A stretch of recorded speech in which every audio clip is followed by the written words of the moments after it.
Next है अपने पास सरफेस इंटीग्रल। सरफेस इंटीग्रल क्या होता है? An integral which is to be evaluated over a surface. कोई इंटीग्रल अगर एक सरफेस पे इवेल्युएट करते हैं हम तो उसको हम क्या कह देते हैं? Surface integral. जैसे कि कहता है suppose S is a surface of finite area. ये इसने एस को हमारे पास सरफेस ले लिया जिसका एरिया हमारे पास फाइनाइट है। कहता है इसको हम डिवाइड कर देंगे, divide the area S into सब एरियाज़। कहता है इसका एरिया हमने डिवाइड कर दिया इंटू सब एरियाज़। उसका नाम क्या रख लिया? Delta S one, delta S two, delta S N. If each area delta S I choose an arbitrary point P I.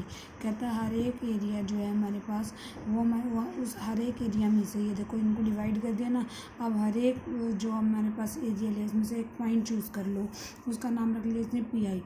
P I हमारे पास क्या है? जिसका कोऑर्डिनेट है X I, Y I, Z I. कहते हैं now let phi is the scalar point function. Phi हमारे पास क्या है? स्केलर पॉइंट फंक्शन दे रखा है, defined over the area S. Now from the sum हमारे पास क्या होता है? Summation I equal to 1 to n phi P I into में delta S I. Surface integral का सम होता है अपने पास summation I equal to 1 to n phi P I into में डेल्टा एस आई। इसको हम आगे भी पढ़ेंगे फाइनल ईयर में रिमान में। Where phi P I is equal to phi of X I, Y I, Z I. कहता है कि हमारे पास इंटीग्रेशन जो होता है वो हमारे पास जो एरिया हमने कंसीडर किया हुआ है, जिसको हमने सब एरियाज में कन्वर्ट किया हुआ है, उन सब के एरिया का सम अगर हम करेंगे तो हमारे पास इस पूरे सरफेस का क्या आ जाएगा? सम आ जाएगा। कहता है फाई पी आई इंटू में डेल्टा एस आई। कहता है ये जो तुमने अपने पास सब एरियाज लिए ना इसके छोटे छोटे बॉक्स बना के, इन सब का सम इनटू में क्या? डेल्टा एस आई। ये हमारे पास क्या बन जाएगा? इस पूरे इंटीग्रल का, इस पूरे सरफेस का इंटीग्रल। ठीक है, taking limit as N tends to infinity. कहता है now N tends to infinity each sub area delta S I reduces a point. कहता है कि एन टेंड करेगा जिस तरह से इन्फिनिटी को। कहता है हर एक सब एरिया जो है ना रिड्यूस हो जाएगा एक पॉइंट पे and the limit of the some if it exist is called surface integral. कहता है जो हमारे पास जैसे जैसे एन इन्फिनिटी को टेंड करेगा, जो हमारे पास ये जो सब एरियाज हमने लिए हुए थे डेल्टा ऐसा ये रिड्यूस करेंगे एक पॉइंट, मतलब कि एक वैल्यू हमारे पास आ जाएगी। अगर हमारे पास वैल्यू आ जाती है तो हमारे पास सम अगर एग्जिस्ट करता है तो उस वैल्यू को हम क्या कह देंगे कि हमारे पास क्या आ गया? सरफेस इंटीग्रल आ गया। और इसको डिनोट किससे करेंगे? Double integration S phi D S. ठीक है, मतलब क्या? मतलब सरफेस इंटीग्रल क्या होता है? जितने हमारे पास उसको हमने सब सरफेसेस लिए हुए हैं, सब एरिया में हमने डिवाइड किया हुआ है, उन सब का sum as N tends to infinity. ये हमारे पास क्या आ जाएगा? Surface integration. नेक्स्ट है surface integral of function, vector function और फ्लक्स। सरफेस इंटीग्रल किसी वेक्टर फंक्शन का कैसे निकालेंगे? सरफेस इंटीग्रल किसी वेक्टर फंक्शन का अगर हमें निकालना है तो कहता है suppose S is a piecewise smooth surface. Piecewise smooth surface का मतलब क्या? कि एस कोई सरफेस है, उसके तुमने छोटे छोटे टुकड़े कर दिए। ये एस कोई सरफेस है, इसके छोटे छोटे टुकड़े कर दिए, छोटे छोटे पीसेस कर दिए, तो इसको कह देते हैं पीस वाइज स्मूथ। हर एक पीस जो है ना उसका हमारे पास एक पॉइंट देगा। Suppose S is a piecewise smooth surface so that the vector function F defined over S is continuous over S. कहता है हर एक जो हमारे पास सरफेस है वो हमारे पास क्या है? कंटिन्यूस हो जाएगा। तो ये पूरा सरफेस कंटिन्यूस हो जाएगा। Let P be any point of the surface S and suppose N is the unit vector. N हमारे पास एन कैप क्या ले लिया? हमने यूनिट वेक्टर ले लिया। कहता है to each elementary surface D S of surface S we associate a vector D S whose magnitude ds and direction normal to surface S. D S कैसे दिया जाएगा? डी एस होगा हमारे पास एन कैप इंटू में D S. इसका हम numerical में यूज़ करेंगे कि डी एस वैक्टर क्या आएगा? एन कैप इंटू में D S. Then the component of F, ये कंपोनेंट ऑफ एफ निकाला करेंगे। Component of F along N cap, ये हमारे पास क्या होगा? वेक्टर एफ इंटू में N cap. And the integral of F into में N cap over S is called the surface integral of F over S. और हम इंटीग्रेशन अगर इसका निकालने में हमारे पास सक्सेसफुल हो जाते हैं, क्या? वेक्टर एफ इंटू में एन कैप, इसका अगर हम इंटीग्रेशन निकालते हैं तो हमारे पास इंटीग्रेशन क्या आएगा? सरफेस इंटीग्रल आएगा एफ का ओवर एस। और इसको हम डिनोट किससे करेंगे? Double integration S F N cap D S. Surface integral को ऐसे ही डिनोट करना ना, पीछे डेफिनेशन में किया हमने। और it is also called flux. कहता है एफ इंटू में एन कैप निकालो, मतलब कंपोनेंट निकालो वेक्टर एफ का along N cap. N cap हमारे पास कोई भी यूनिट वेक्टर है, किस डायरेक्शन में? Direction of outward drawn normal to the surface X. डायरेक्शन क्या है अपने पास, outward drawn normal. Outward drawn normal का मतलब हम नेगेटिव लेंगे, आउटवर्ड इनवर्ड, ठीक है। आउटवर्ड नॉर्मल हम लेंगे, आउटवर्ड नॉर्मल। अभी तक तो हम सिंपल नॉर्मल करते थे ना, एन कैप जो है एक नॉर्मल, जो एक यूनिट वेक्टर है नॉर्मल टू द डायरेक्शन। यहाँ पर हम क्या कहते हैं, outward drawn normal to the surface S at P. तो डी एस क्या होता है, N cap into D S. अगर कंपोनेंट ऑफ एफ निकालना है तो ऑफ अलोंग एन कैप क्या हो जाएगा, एफ इंटू में एन कैप हो जाएगा, और इसका इंटीग्रेशन क्या हो जाएगा, double integration S F into में एन कैप डी एस हो जाएगा। अब इसकी डिफरेंट डिफरेंट फॉर्म्स दे रखी हैं।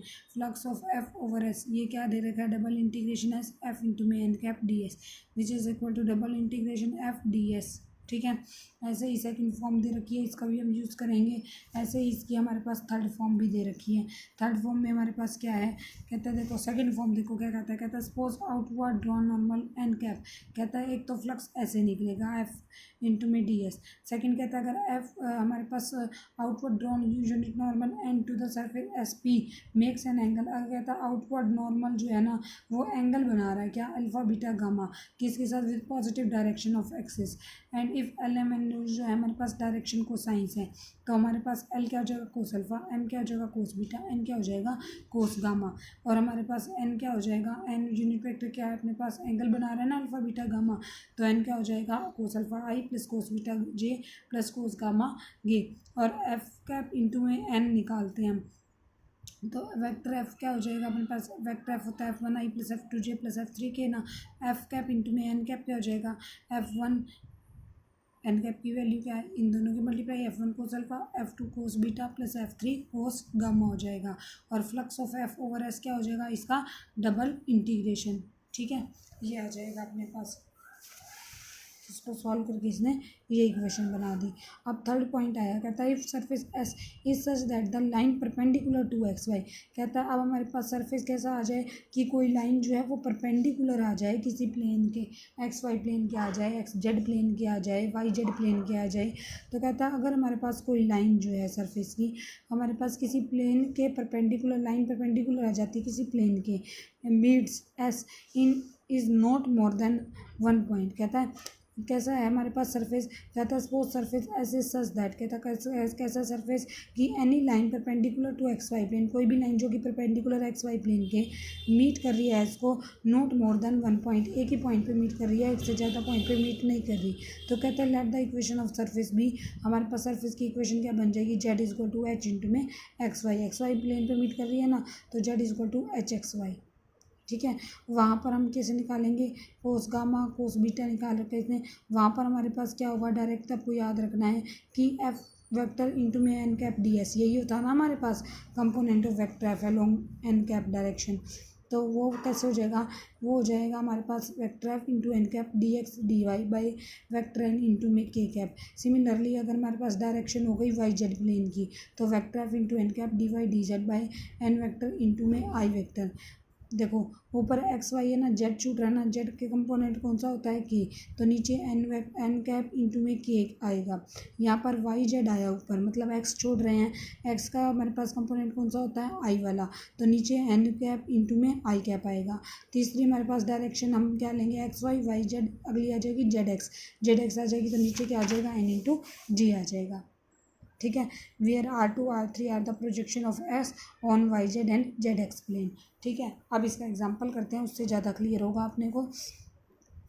देखो क्या कहता है एग्जांपल फर्स्ट, कहता है फाइंड या इवेल्यूएट, इसको इवेल्यूएट करना है। एफ़ क्या दिया हुआ है, Z I plus X J plus three Y के जेड के, ये एफ़ दिया हुआ है। And S is the surface of the cylinder X square plus Y square is equal to 16 included in the first octant between Z is equal to 0 and Z is equal to 5।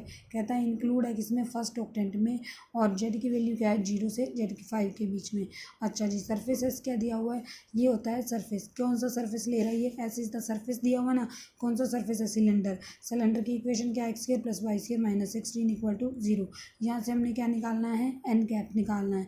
N cap unit vector कैसे निकलता है, delta S divide by magnitude of delta S. तो delta S निकालो, delta X square plus Y square minus 16 का square. Delta हमारे पास क्या होता है, देखो इसने बता रखा है 3.92 एटिकल। डेल्टा हमारे पास कैसे निकलता था, इसका डेरिवेटिव करके करोगे तो क्या हो जाएगा, 2xi प्लस 2yj हो जाएगा, ठीक है। अगर ना क्लियर हो रहा हो तो 3.92 एक मिनट देख लेते हैं हम इसको भी। ये देखो, ये है हमारे पास 3.92 geometrical interpretation of gradient phi. Del phi is normal to the surface. Gradient phi जो होता है नॉर्मल होता है इस सरफेस पे। Phi X Y Z is equal to C, we C is a constant, जहाँ पर सी हमारे पास क्या होगा, एक कॉन्स्टेंट होगा। ये है अपने पास,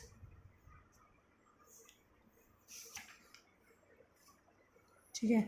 वो कैसे निकलता है हमारे पास, del phi into D R is equal to 0, ये निकलता है।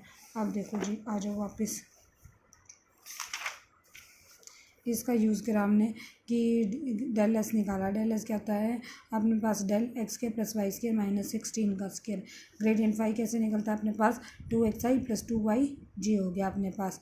अब देखो एन कैप निकाला, unit vector normal to the surface. वो कैसे निकलता है, gradient S divide by magnitude of gradient S. तो ये हो गया 2xi plus 2yj divide by इसका मैग्नीट्यूड क्या हो जाएगा, √4x² प्लस √4y²। ये आ गया अपने पास। ये हो गया 2xi प्लस 2yj, 4 का रूट बाहर आया अपने पास, 2 हो गया। x² प्लस y² किसके इक्वल है, 16, तो √16 आ गया। √16 हो गया 4, 2 कॉमन लेके कैंसिल आउट हो गया, मतलब ये आ गया x/4i प्लस y/4j, ये आ गया। अब इसके बाद वेक्टर एफ देखो क्या दिया हुआ, ZI plus XJ plus 3y² ZK। F into में एन कैप निकालो, इन दोनों की मल्टीप्लाई करूँगी, देखो आई वाला आई से, ये क्या हो जाएगा ZX/4 प्लस XY/4, और ये क्या हो जाएगा अपने पास 0। तो क्या आ गया अपने पास XZ/4 प्लस XY/4।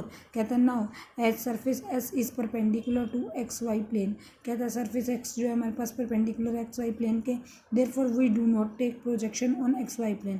कहता है इस प्लेन के तो परपेंडिकुलर ही है, तो यहाँ पर हम प्रोजेक्शन नहीं ले सकते तो हमें प्रोजेक्शन किसके अलोंग लेनी पड़ेगी, XZ प्लेन के। XY प्लेन के परपेंडिकुलर है, देखो XY प्लेन हमारे पास एफ डॉट एन कैप किस में आया, एक तो XZ प्लस XY में इक्वेशन आई ना। XY प्लेन के परपेंडिकुलर कैसे पता चला, क्योंकि सिलेंडर की इक्वेशन X और Y प्लेन में दी हुई थी हमें, तो यहाँ से हमने कह दिया कि एस सरफेस जो है वो परपेंडिकुलर है XY प्लेन में। XY प्लेन में है तो इसके अलोंग तो हम ले नहीं सकते, तो किसके अलोंग प्रोजेक्शन लेनी पड़ेगी, XZ प्लेन के। XZ प्लेन के अबाउट प्रोजेक्शन लोगे तो क्या होगी, DX इज इक्वल टू, पीछे मैंने बताया भी था, ये देखो यहाँ पर जैसे DX इंटू DZ, नीचे क्या आएगा, हमने कौन सा प्लेन वाई वाला मिस हुआ ना, तो नीचे क्या आएगा एन कैप इंटू में जेड कैप। ये प्रोजेक्शन ऑफ एक्स ऑन हमने किस प्लेन पे लिया, हमने XZ प्लेन पे लिया। XZ प्लेन की क्या होती है अपने पास, vector F into N cap DZ DX divide by N cap into में जेड कैप, यही होती है ना। तो DX DZ by N cap into Z cap निकाला। अब हम निकालते हैं F dot N cap DS। F dot N cap DS क्या हो जाएगा, F dot N cap into में DS क्या आ गया, DX DZ by N cap into में जेड कैप, ये आ गया। एफ डॉट एन कैप की रखो वैल्यू XZ/4 प्लस XY/4, ये रख दी वैल्यू। यहाँ क्या आएगा DX/DZ एन कैप इंटू में जेड कैप, एन इंटू में जेड, एन कैप क्या था, एन कैप था ये, एन कैप की मल्टीप्लाई करोगे जे से करोगे तो क्या आ जाएगा, ये देखो ये 0 हो जाएगा, ये आ जाएगा 1/4y। तो देखो ये आ गया अपने पास XZ/4 plus XY/4 DX DZ by 1/4 into में y। यहाँ से एलसीएम लिया XZ प्लस XY/y, एलसीएम ले रखा है, ये 4 आना था यहाँ पर एलसीएम, ये 4 और ये 4 कैंसिल आउट करके ये y ले लिया, DX DZ हो गया अपने पास, ठीक है। फिर इन दोनों के नीचे कर दिया अलग अलग करने के बाद अब देखो लिमिट क्या क्या है अपने पास, x और z की लिमिट चाहिए। z की तो लिमिट क्या दे रखी है, 0 से लेकर 5 तक, तो z की तो लिमिट हो गई 0 से लेकर 5। x की लिमिट निकालो यहाँ से, XK plus y² is equal to 16 दिया हुआ है, ये XK plus y² is equal to 16 दिया हुआ है, तो यहाँ से हमारे पास लिमिट क्या आएगी, x को पुट किया 0 तो वैल्यू क्या आ गई हमारे पास, y की आ गई 4, y को 0 पुट किया तो x की क्या आ गई 4, तो लिमिट क्या आ गई x की अपने पास 0 से लेकर 4 तक आ गई, तो लिमिट आ गई 0 to 4। XZ प्लस y की वैल्यू रख दी, y की वैल्यू यहाँ से निकाली है 16 माइनस x² का root plus x DX DZ।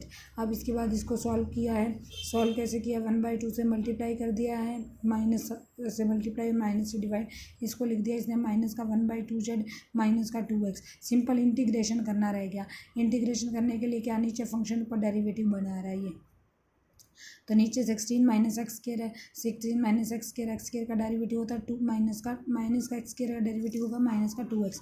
तो इसको हमने क्या किया, माइनस के 2 से मल्टीप्लाई माइनस के 2 से डिवाइड कर दिया। फिर इसके बाद 16 माइनस एक्स स्क्वायर को क्या पुट कर दोगे, 16 माइनस एक्स स्क्वायर को पुट कर देना t, यहाँ से हो जाएगा माइनस का 2x dx is equal to dt।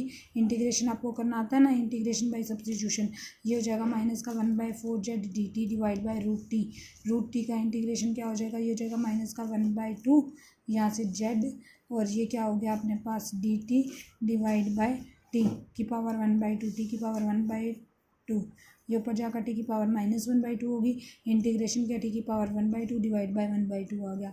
इस एक्स का हो जाएगा एक्स स्क्वायर बाई 2, ये तो हो गया विद रिस्पेक्ट टू जेड। अब फिर हम क्या करते हैं, अब विद रिस्पेक्ट टू एक्स हो गया, एक्स की लिमिट पुट करोगे, एक्स की लिमिट पुट की 4 किया तो ये टर्म 0 हो जाएगी, यहाँ हो जाएगा 4 का स्क्वायर 16/2, 8 हो गया अपने पास।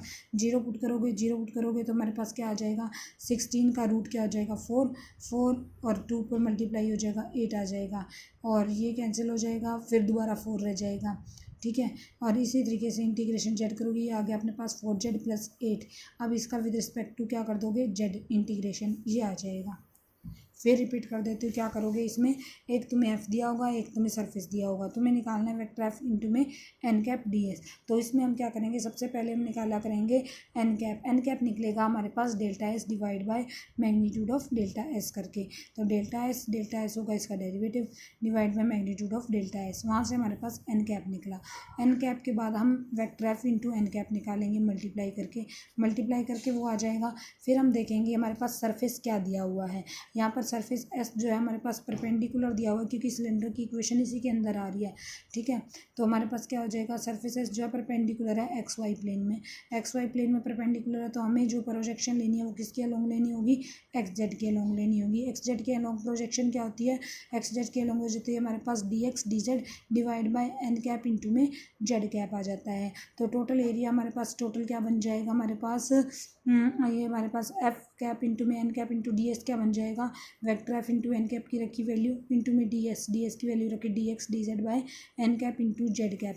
एन कैप की जेड, ये रहा एन कैप, इनकी जेड कैप से मल्टीप्लाई करोगे 1/4y आ जाएगा।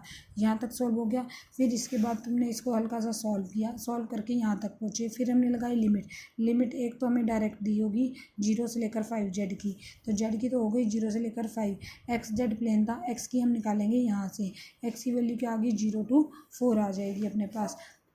फिर हमारा काम रह गया इसका इंटीग्रेशन करना। इसने इंटीग्रेशन के लिए क्या लगा रखा है, इंटीग्रेशन बाय सब्स्टिट्यूशन लगा रखा है, वो आप सॉल्व करोगे। Is that clear. एक और एग्जांपल बताती हूँ।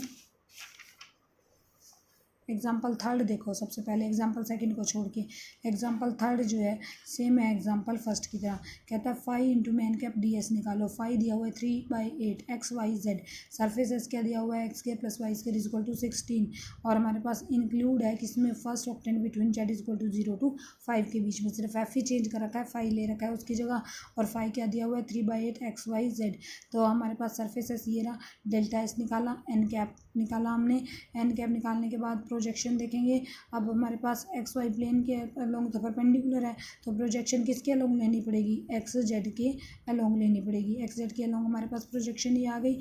फिर इसके बाद 5 के इंटू में एन कैप डी एस निकाला, ये क्या हो जाएगा 3/8 एक्स वाई जेड इंटू में अपने पास क्या आ गया, 5 की वैल्यू रखी हुई है 3/8 एक्स वाई जेड इंटू में एन कैप ये रहा 1/4 X I plus 1/4 Y J into में D X D Z by N cap into में जेड कैप। इसको सॉल्व किया, सॉल्व करेंगे तो क्या आ जाएगा 3/32 X square Y Z I plus 3/32 X Y square Z J into में D X D Z N cap into में जे, एन कैप ये रहा इंटू में अपने जे लेना है 1/4 वाई आ जाएगा, ये y/4 हो गया अपने पास। फिर इसके बाद इसने क्या किया है, इसके बाद इसने जो है इस इक्वेशन से वैल्यू रख रखी है। अब 3 वेरिएबल तो सॉल्व करने मुश्किल है ना, एक्स वाई जेड हमने 2 में लाना है, दो कौन कौन से 2 में लाना है, एक्स और जेड में, मतलब वाई की वैल्यू पुट करो। वाई की वैल्यू पुट करी हमने in terms of X, Y क्या आ गया, वाई स्क्वायर आ गया 16 माइनस एक्स स्क्वायर, तो वाई की वैल्यू रख दी। वाई की वैल्यू रखने के बाद लिमिट हमें पता ही है।